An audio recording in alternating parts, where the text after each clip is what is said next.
Hello, 6th grade, and welcome to your Module 2 review. All right, so question 1 says, Jasmine needs to create invitations for her birthday party. She has 3/4 of an hour to make her invitations. It takes her 1/12 of an hour to make each card. How many invitations can Jasmine create? Draw a model to represent the quotient. Compute the quotient showing all of your work. All right, so as you can see, I already started. So we have this box that's representing our full hour, and then it's broken up into individual pieces. So then we can also break this up into 12ths. So I'm going to draw another box down here, and I'm going to break it up into 12 pieces. So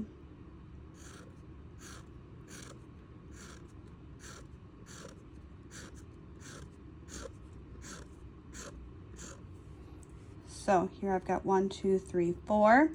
This is representing the hour.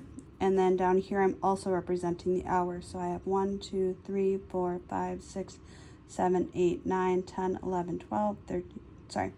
1, 2, 3, 4, 5, 6, 7, 8, 9, 10, 11, oops. One too many, 12. All right, so if we're looking at this 3/4 of an hour, we can break this up right here. 1, 2, 3, 4, 5, 6, 7, 8, 9. So she is able to make 9 invitations in that time.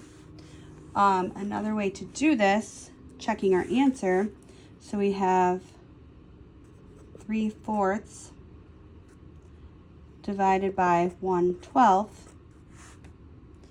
If you recall, we cannot divide fractions, so we have to change that to a multiplication. So we have 3/4 times, this value gets flipped, 12 over 1. This becomes 36 over 4. And then I can simplify that. Both of these are divisible by 4. 36 divided by 4 is 9. 4 divided by 4 is 1. So she again can make 9 invitations.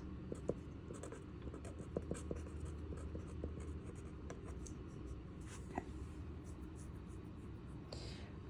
All right, question 2. Frank Lloyd Wright Middle School has a track and field event during the school year. Michael took part in a 4-person shot put team. Shot put is a track and field event where athletes throw a heavy sphere, called a shot, as far as possible. To determine a team score, the distance of all team members are needed. The team with the greatest score wins first place. The current, that's a typo. The current team's final score at the shot put is 52.08 feet. Michael's teammates threw the shot put the following distances: 12.26 feet, 12.82 feet, and 13.75 feet. Exactly. How many feet will Michael need to throw the shot put in order to tie the current first place score? Show your work. All right, so we need to identify what information we have. So we have 52.08, and then we have 12.26, 12.82, and 13.75. And if you remember from earlier, it says to determine the team's score, the distance of all team members are added. So we're going to add these 3 values right here. So I have 12.82, 12.26, and 13.75. I'm going to add those 3 together. So I have 5 and 6 is 11, plus 2 is 13. 8 and 2 is 10, plus 7 is 17, plus 1 is 18. I have 3 plus 2 is 5, plus 2 is 7, plus 1 is 8. And 1, 2, 3. Okay, so far, the teammates that have gone have a total of 38.83. So, if we're going to tie the current first place score, that would mean that our score needs to be equal to this 52.08. So I'm going to take 52.08 and I'm going to subtract 38.83. 8 minus 3 is 5. 0 minus 8, I can't do that. So I need to borrow. Now I can do this. 10 minus 8 is 2. 1 minus 8, I can't do that. So we're going to borrow again. 11 minus 8 is 3. 4 minus 3 is 1. So Michael would need to have a distance of at least 13.25 feet.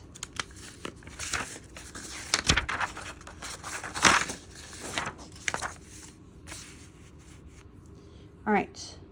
The chess club is selling drinks during the track and field event. The club purchases water, juice boxes, and pouches of lemonade. Sorry, I don't know why this is acting all weird.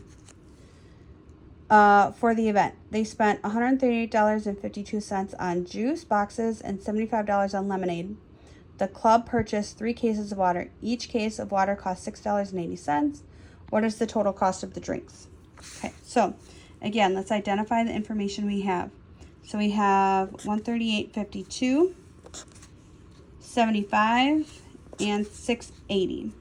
But it also says that we purchased 3 cases of water. The cases are $6.80. So I'm going to start with that. I'm going to start by multiplying the $6.80 times 3. 3 times 0 is 0. 3 times 8 is 24. 3 times 6 is 18. Plus 2 is 20.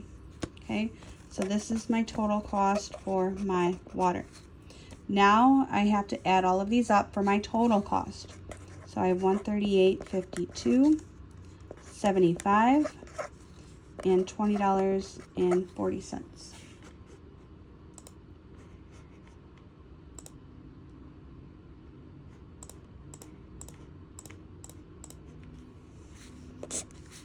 All right, so 2 plus 0 is 2. 5 plus 4 is 9. 8 and 5 is 13. 7 and 3 is 10. 12, 13. So I have $233.92 total that was spent on drinks. All right. Andy runs 436.8 meters in 62.08 seconds. If Andy runs at a constant speed, how far does he run in 1 second? Give your answer to the nearest tenth of a second. All right, so this goes back to the unit rates that we were discussing. So we're going to, and it's also division.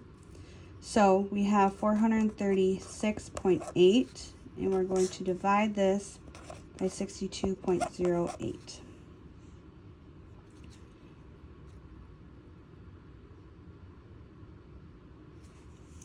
And to speed up this process, I'm just going to use a calculator quick.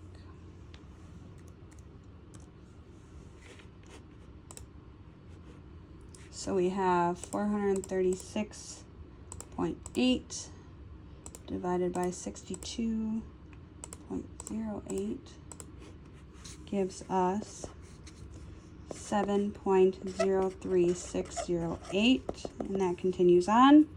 And we are rounding to the nearest tenth of a second, so this just equals 7 seconds. All right, down here we have the division rules, and you could have definitely used the sheet that I gave you. As you can see, I already filled this one in to save us some time. So the divisibility rule for 2, it's an even number and it ends in 0, 2, 4, 6, or 8. 3 then, you add up all the digits. If the answer that you get is divisible by 3, then the number will be divisible by 3. And sorry, that's shorthanded, I ran out of room. Number 4, the last 2 digits are divisible by 4. 4 times 25 is 100, so anything larger than that, anything in those hundreds are automatically going to be divisible. So we're just focusing on those last 2 digits. 5, the last digit is 0 or 5. 6, the number is divisible by 2 and 3. It must be an even value, and the digits must add up to something divisible by 3. For 8, the last 3 digits are divisible by 8. So again, similar with the 4, anything above 1,000 is going to be divisible by 8. So it's just those 3 digits. 9, similar to 3, you're going to add up the digits. If the answer is divisible by 9, then the number itself is divisible by 9. And for 10, the last digit is 0. All right, last page. Okay, so determine the greatest common factor for each of the following values. So with greatest common factor, it's the factors that multiply to those numbers. So I have 18 and 24. So I'm going to figure out the values that multiply to 18. So 18 is 1 times 18, 2 times 9, 3 times 6. And that's all. Now I'm going to do 24. So I have 1 times 24, 2 times 12, 3 times 8, 4 times 6, and that's it. So the next thing that you have to do is you have to circle the values. I'm sorry, I'm getting a different color. Circle the values that they have in common. So I'm just going to start with 1 and work my way down this first list because it's shorter. So I have a 1 and a 1 here. I have 2s. I have 3s. 18 I don't have, 9 I don't have, I do have 6. So the greatest common factor for 18 and 24 is 6. Okay, and then I'm going to do this again. So 7, I have 1 times 7. 7 is prime, that's the only value that'll work. 9, I have 1 times 9. Remember, you always have to do 1 in itself. Don't ever forget that. And this is a good example why. And I have 3 times 3. Again, I'm going to come over and find numbers that match. So I have 1 and 1. There's no 7. So my greatest common factor for 7 and 9 is equal to 1. All right, and then the last one, 12 and 60. So 12, I have 1 times 12, 2 times 6, and 3 times 4. For 60, I have 1 times 60, 2 times 30, 3 times 20, 4 times 15, 5 times 12, 6 times 10, and that's it. So again, I'm going to go, typically I start with the smaller list because that exhausts my numbers more quickly, but you can just compare them or start with either number. All right, so I'm always going to have 1, I have 2, I have 3, I have 4, I have 6, and I have 12. So the greatest common factor of 12 and 60 is equal to 12. So sometimes your factor is one of the values that you are given. Okay, that can happen. All right, so that is greatest common factor. So it is the factors that multiply to give you that number. That's how you can remember this. It's the factors that multiply to give you this number. All right, now we're going to move on to least common multiple. So least common multiple, it says right here, multiple. You're multiplying those values together. So a good, if you're not sure, a good place to start would be to do the first 10 of that value.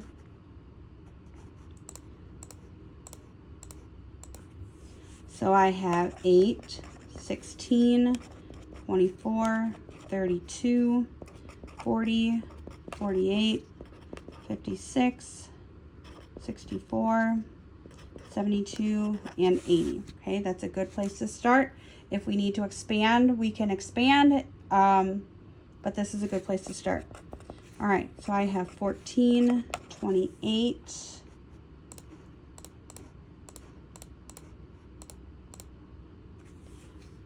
42, 56, 70, 84, 98, 112, 126, and 140.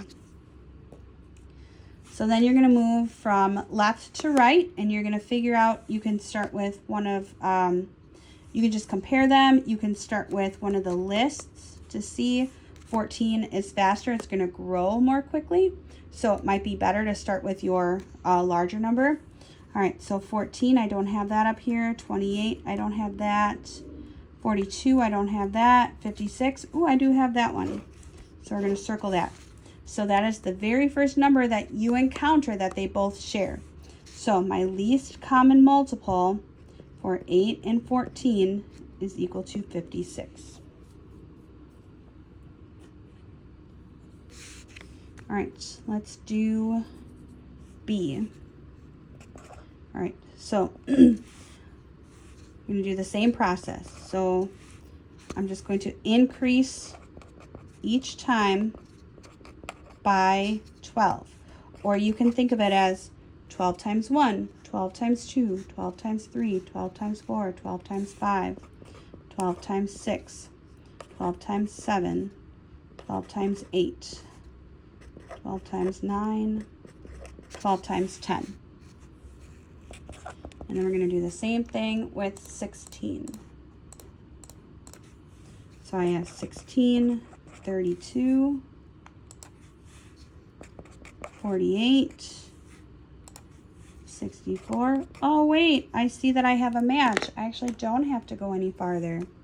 So I have 48 and 48. Okay, so I don't have to go out completely if I don't need to. All right. So our least common multiple for 12 and 16 is equal to 48. All right, last problem. So I have 3 and 9. And as you do this, you'll start to notice, you know, how far you have to expand these numbers.